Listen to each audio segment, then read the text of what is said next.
Hey, it's Alicia Sweeney with an extra special Indie 1023 session at home. My guest is the legendary Johnny Marr, and I'm guessing if you're watching this, you know that, and that's why you've clicked. In fact, he's probably written one of your favorite guitar riffs, and I have the great pleasure to talk with him from his studio about his new release, the first of four on the way, a part of a series called Fever Dreams. Part one is out now. Hi, Johnny. Hi, Alicia. Nice to see you. You too. Here's what I'd like to do. Let's just hop into it and chat about the new record. And I just wanted to say, first of all, congrats. I read that Spirit, Power, and Soul was #1 this last week on the UK vinyl chart. Does that still feel good to hear? Yeah, number one feels kind of good. I must confess that I'm someone who, if you ask me what any records other than number one has got to, I'm not like a kind of charty person. I know people who are, but I'm just not. But there's something about number one that makes you want to kind of text your folks, you know. Um, Right. it's pretty no, it's pretty good. It surprised me, you know. You don't do it for that reason, although. I had hopes for Spirit, Power, and Soul because I tried to write a single. If truth be told, I thought it'd be nice to for the comeback track. I don't know whether it's called a single these days, but for the comeback track to be energetic and catchy and have a kind of big hook. And so I set myself the task of writing trying to write a hit single. It's a good concept. It doesn't always work out that way. Well, it's been a big single for us here, I gotta say that. And I find it to be like the perfect blend of like electro soul and indie rock. And I think I read somewhere that you said Spirit, Power, and Soul is kind of the slogan for the record. Am I getting that right? Yeah. Yeah, well, yeah. In that, when I started for the writing the album, I knew that I wanted it to be a double album, and I got the title pretty early in the writing process. Within like a week of starting the album, writing this Fever Dreams parts 1 to 4. Now this is just before the pandemic, so this Fever Dreams thing Mm. was just about kind of how I was feeling, and then you know with you've got this kind of in a way a blank slate, you know, and you go, okay, what am I going to write about on this record, and what's my worldview, where am I at, what do I want to say to people. And I kind of had this idea that I wanted to, without really being too kind of mawkishly revealing, I thought, well, usually I write about things that are outside my window or other people or situations that are other than myself. But Yeah. I kind of thought I wanted to connect. I wanted to connect with people on this record, and I kind of so I thought, okay, well, I'll try and write this lead single first, and I thought, okay, well, what is the kind of coolest uh, language that is expresses personal emotions, but without getting too kind of corny. And Mm. I just thought, okay, well, soul music. Soul music does that very well. And Mhm. then, so the idea of me with my background being like in indie rock, say, and but I've got this electro thing going, juxtaposed, if you like. This is all part of songwriting craft. These kind of Yeah. crazy ideas you have. But I kind of thought, well, that'd be quite a good kind of combination. So I looked really with Spirit, Power, and Soul. I just looked for a slogan that was the most kind of sounded like most like a Curtis Mayfield song or a Sly Stone song or a kind of a Bill Withers, or it's just like I just had this idea of electro soul. Again, it's all very well you explain it in retrospect. It all sounds very clever. So many times these things don't work out, but with this particular song it worked out. And then it kind of gave me a bit of an into, I think, on with certain songs, songwriting has a life of its own. You think you're going to do one thing and a song demands something differently. So the entire album didn't really follow a pattern like that.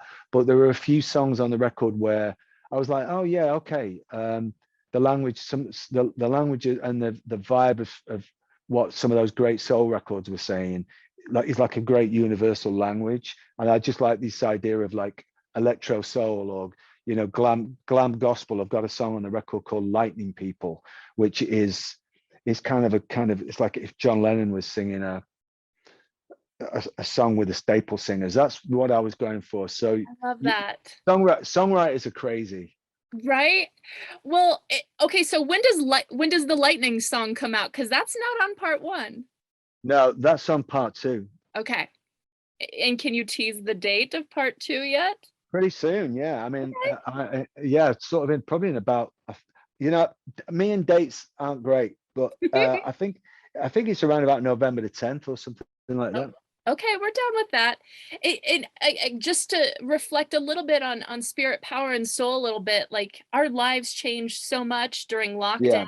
in 2020, and just these feelings that you were writing about, I really connected with, and I loved that you were kind of sharing that part of yourself, like that yesterday is gone, today I'm so on the run, like Well, it really well, you got resonated. that. Thank you. Yeah, you got that right. Because I mean, okay, I could talk about this for too long, but being a songwriter, the craft of it can sometimes drive you crazy, and you can be, losing sleep, or you know, you can be in the traffic and forget that the lights change to green because you're trying to fix a line. I mean, all these things happen to me and more, you know, and but uh, but then the craft of it when it comes together can be really, it's the best thing in the world for me when you get a song written. And you're right. I mean, I didn't want to say lockdown, lockdown, lockdown. I didn't want to say the stores are all closed. I didn't want to say we're all depressed, but I didn't mind saying um, lay awake too long, dark has come, hope has gone. I've seen some glimmer of things, seen the vision of things. What I'm so dumb, don't so it is alluding to perception. It's Yeah. not being so specific that I lose the kind of. You want to be poetic, and you want it to sound like ultimately. Again, it's the difference between writing songs and poetry. It has to sound right with the music, and you want it to be poetic, but Mm. I want it to be a good listen also. So some of my favorite records, the words are very, very simple, but married to the music, they just do something to a person. We all know what I'm talking about. And that's the fun of writing songs. So yeah, I'm glad you picked up on that, because I like that the first few lines of that song goes, yesterday, today, tomorrow, Yeah. so yeah. It absolutely resonated, and I love that you were talking about your perception of this time, and like for me observing just life online over this last year, I thought for you were such a bright spot throughout this last year, how you connected with your friends and fan base through Instagram. I'm kind of an Instagram person, and just Yeah, following you on Instagram, I just loved the content that you were, thank giving you. to people. But yeah, how did you always intend for the album to be four parts as you were You putting know, this record together over this you last know year? what? Yeah, well, thank you for that. I mean, the Instagram thing, it's one of those things you go, oh, this is fun, and you try and yeah, you try and just make people get, it was early days in the pandemic, and people were all getting, it was all a little confusing and scary, and you go, okay, well, if I can, cheer some people up in my own way, then that's great. And then what happens is then you start going, oh man, I'm sick of seeing myself, and like other people are going to get sick of me too. So you kind of have to watch that. But I guess sorry, I've forgotten the second part of your I question. Really, know, I totally detoured for a second, but I was like, oh, I have to tell him like that you were no, it's such very a sweet. We bright spot. appreciate that. Uh, And yeah, that I don't think that was lost on any of your fans. But yeah, did you always intend for this kind of oh album? You yeah, called it your most ambitious. Did you always intend for it to be like four parts? I got the title Fever Dreams Parts 1 to 4, and I had no idea what that meant. Uh-huh. And again, as I've already explained, songwriting can be a little crazy, but it gave me an opportunity then to, first off, I was like, okay, well, that sounds like a big thing. So then I just immediately was like, I may as well do a double album. I've never done one before. And once I get an idea for something, um, if it sticks with me real quick, I'm like a dog with a bone. I will just that's the way it's got to be. So I thought, okay, I'll do a double album. And then this Fever Dreams Parts 1 to 4, it gave me an opportunity to not only release it in 4 parts, which I'd never done before, and which, by the way, the record company think I'm a genius for coming up with. Thank you very much. It's an entire accident. But also, when I was writing the song, because it was recorded as a double album, I didn't do 4 songs and then put it out. I had some songs were kind of unfinished. A couple of the songs were just concepts. I had a title.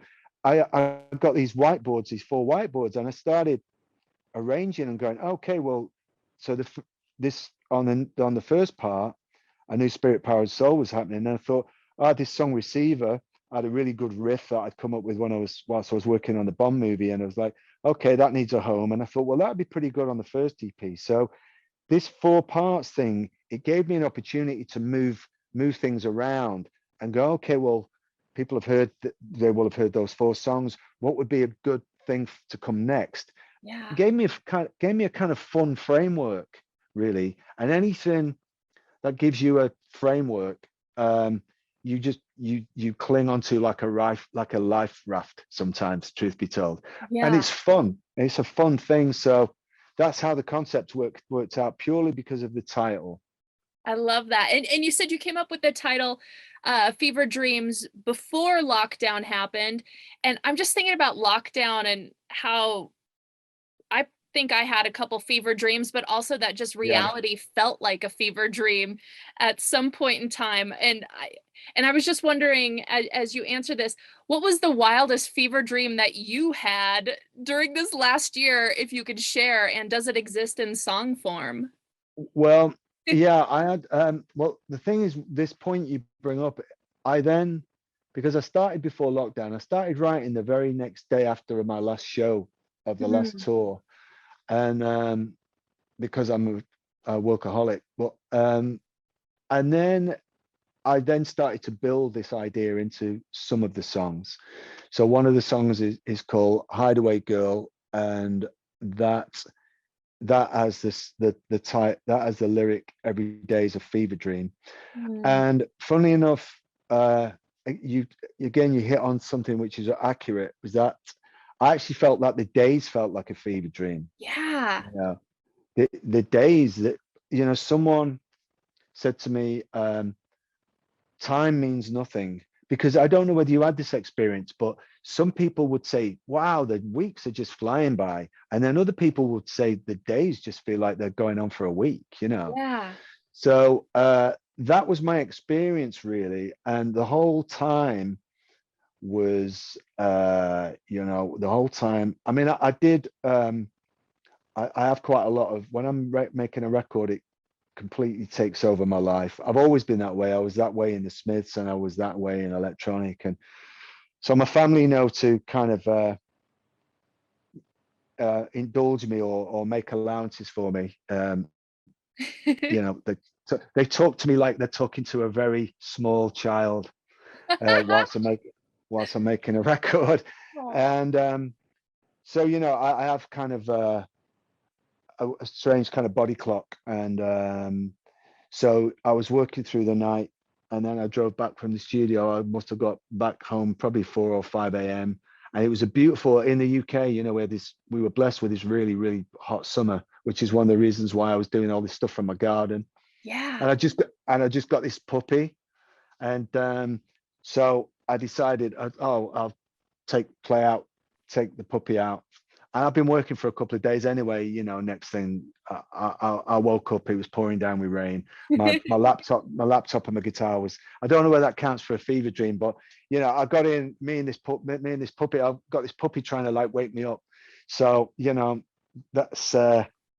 that's kind of my main memory of the start of making this album, like waking up, like with the sun coming up outside in the back garden with this puppy licking my face, and my laptop uh, with rain all over it. So Mhm. such is the life of a musician. Right? Did you get to name the puppy? I mean, you get to name all your songs. You get. Yeah, Did yeah. you? I insist I name all my dogs in our house. Yeah, the dog's called Indy. Aw. And that's the radio station I work for, Indie 1023. Here we go. So it's all coming together. It was meant to be that I was supposed to talk to you in this moment, as who knows when lockdown is going to end. So you're an artist that maybe can be perceived as like someone that's primarily known for what you play and not what you say. So for me, this is really cool to talk to you about how you've shifted your songwriting approach for Fever Dreams to kind of write more about your observations in song form. And this is kind of especially because you've made music over the last 4 decades, and now you've really only been a solo artist since 2013. So like, I think for long time people who have stuck with you throughout the years, I think we all kind of celebrated back in 2013 when you finally were putting out solo music, you know? Yeah, it's a funny thing. Well, I appreciate everybody who's been with me on those sort of winding journey through Yeah. there and Modest Mouse and now the movies and the solo thing. I mean, I've never been happier really. Well, Modest Mouse was a pretty great time. A Yeah. part of that, and I will just hand on heart, that was because well, that particular group, there was a very creative time. But for a kid growing up in the UK, I always wanted to be in an American band. So Oh. aside from the fact that they were great guys, I got to be in an American band that gave me free reign of just be the kind of guitar expert, I suppose. But times are good, I mean, I've got Modest Mouse. I have to thank them for a lot, really, getting me into playing live and getting me in front of a new audience, particularly in America. So it's been a good time. Yeah, the solo stuff is great because my writing process has definitely changed because I I write songs that I want to sing. Hmm. It's more work, it's more responsibility, but like a lot of things that are more work and more responsibility, you get the payback when it all works out. The writing process is really interesting. So I uh, I got this thing going now between me and my audience from the solo stuff. We have a good understanding, and they know. I think they know that I like them, and Hmm. we have a good feeling. The shows are pretty high energy, but when I was making particularly this new record, and to an extent the last one, because I built this relationship with the audience now, I kind of I look out and I kind of know what they look like, and I know kind of what they expect from me. And we were going through this. It kind of helped me as a songwriter because we've been going through this crazy time, all of us together. And on some songs, I sing. I kind of sing about perception. So I think about how I'm thinking, really. Mm.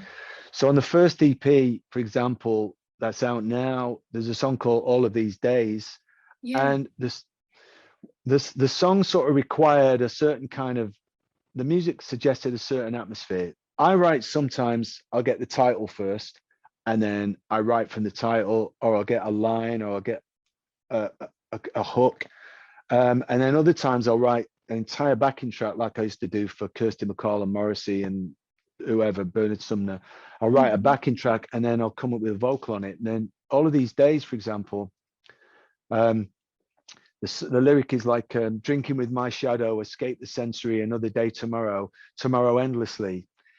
I'm not using the word lockdown, but I was feeling that drinking with my shadow, escape the sensory. I kind of got the feeling that quite a lot of people who out there, folks maybe who listen to me, would maybe doing a fair bit of that. Yeah. Staying up with all this uncertainty, wondering how the businesses are going to go, how life's going to go, how the families are going to go, how the world's going to go. Yeah. And so I had this image really of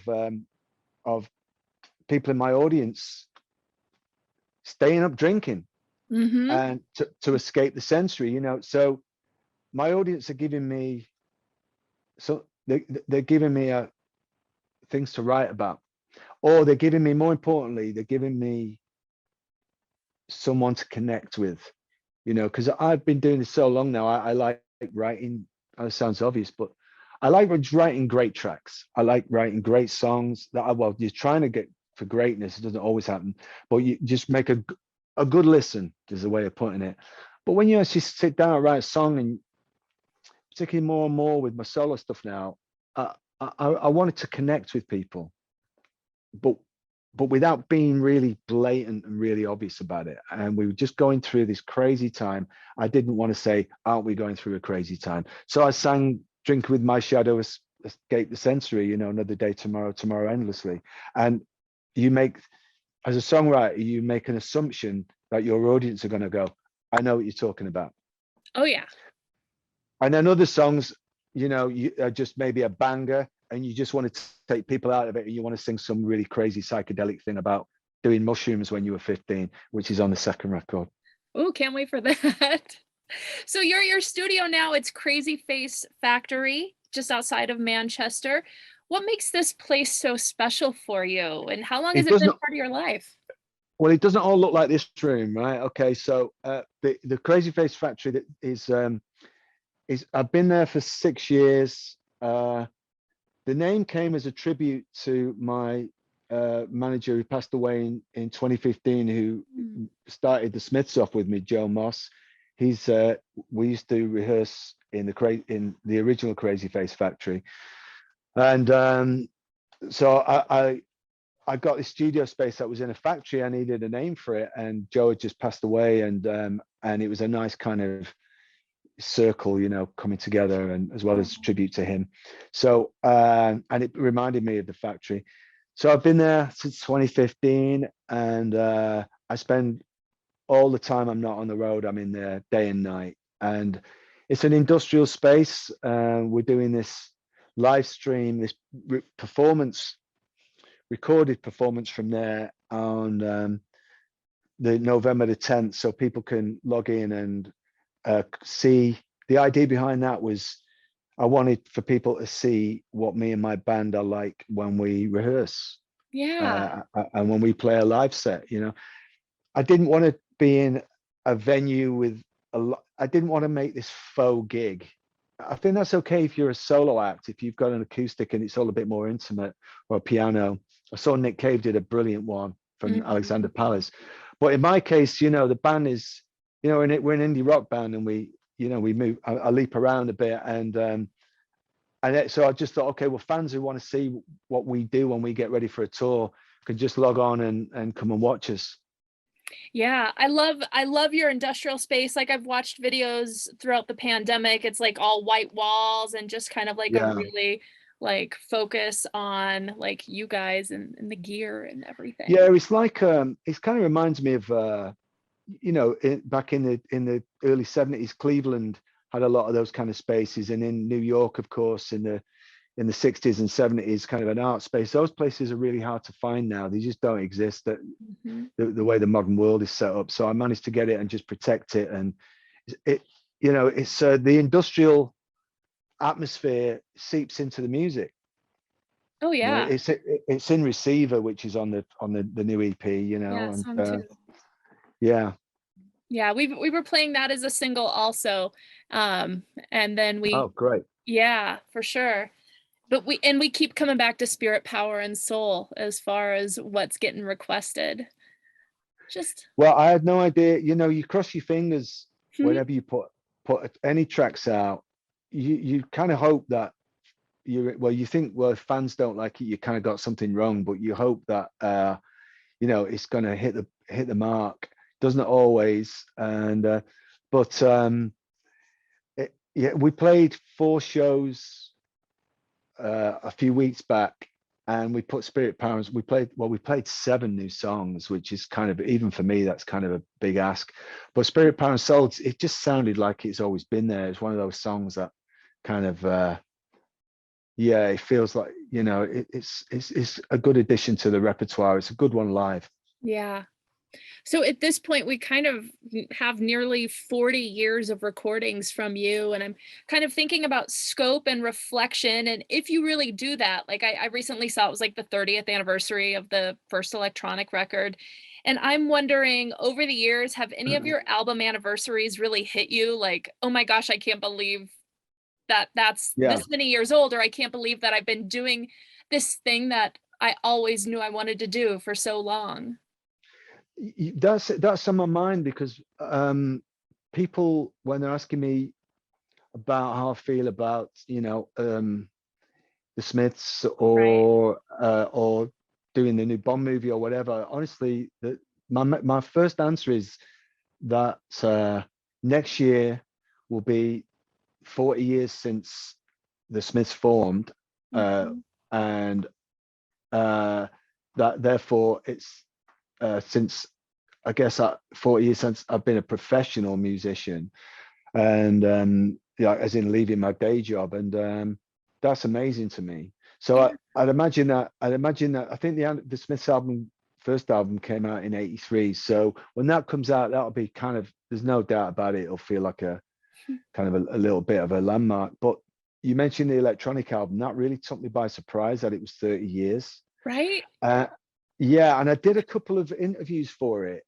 and you know what? I came off those interviews feeling really good, Mhm. remembering what a great, really, really good time it was making that first record. It was fantastic. Did It's you, so good. I don't know if you communicate with Bernard Sumner anymore, Yeah, but I do. have you Yeah, guys reflected at all on this 30 years together? yeah. Well, I Or told text him what I message did. or Yeah, I told him. Well, we text each other often. I told him what I just told you. I said that, Mhm. I did the interview, and I told him I came off the phone feeling really good about those times, and yeah, we reminisced a little bit. And Bernard and I keep in touch, and it was a big time for anyone who knows that record. It was a big time in music because there was a real revolution in technology. There was a lot of bands really doing great stuff, like Depeche Mode, because our first shows were with Depeche Mode. That Mhm. they just done the Violator album, which still is a classic album, Yeah. and they were doing great stuff. Massive Attack were doing great stuff. Over here, S Express, Nana Cherry, so much stuff was going on, and it was a great time for me and Bernard. Uh, the Smiths just split, so to get to do something that was all about new, it was about really looking forward, and it was informed by the technology that really inspired the Chicago house music and European electronic music, married to British rock. It was Mhm. all this kind of melting pot that some really kind of interesting music came out of it. And I think um, uh, it changed music, and it changed fashion, and it changed graphics designs. It changed that whole revolution in late 80s, early 90s, really made a difference, I think. Yeah. Um, I want to ask you about the year 1979. I think that was your first band officially, and they were called Sister Ray, and I'm guessing that's a Velvet Underground reference. Yeah, So, yeah, yeah, yeah, what I did was that mean to 14. like a 14-year-old you?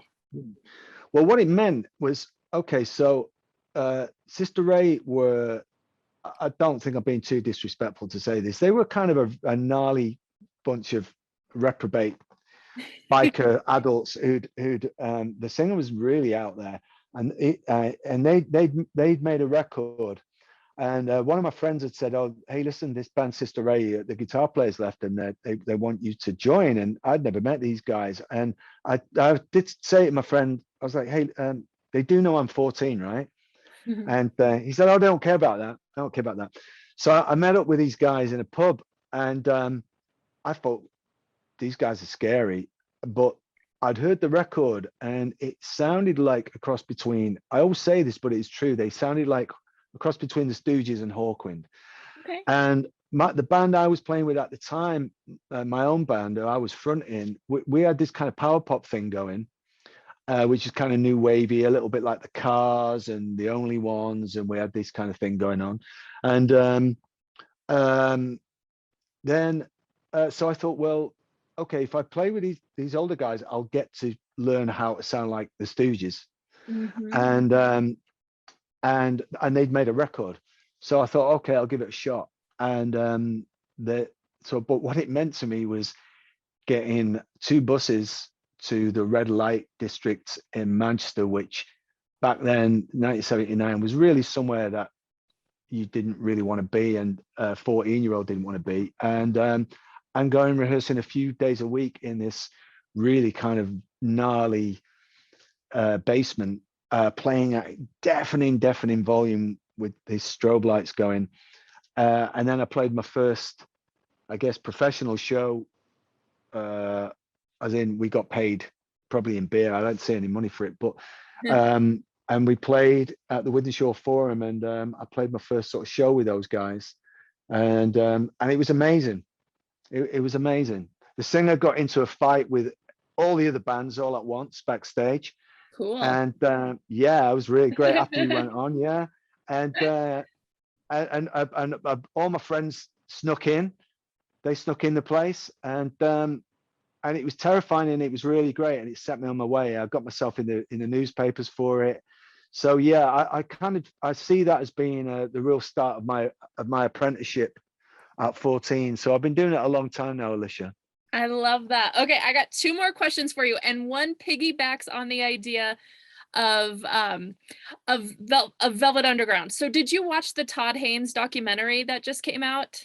Oh yeah. Okay, so I was thinking about artists from your era that were trailblazers, like, you know, in the 80s, and your band and the effect on music came to mind.